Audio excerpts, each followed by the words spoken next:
इस चक्र के बारे में पीछे क्या लगा? अब ये मंदिर आप देखो, ओडिशा का मंदिर है। इसमें आपको वही नजर आता है।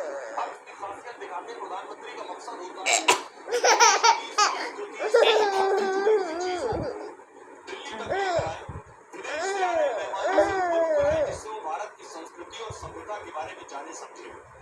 भारत पर्यटन में ये बड़ा चक्र लगा हुआ है।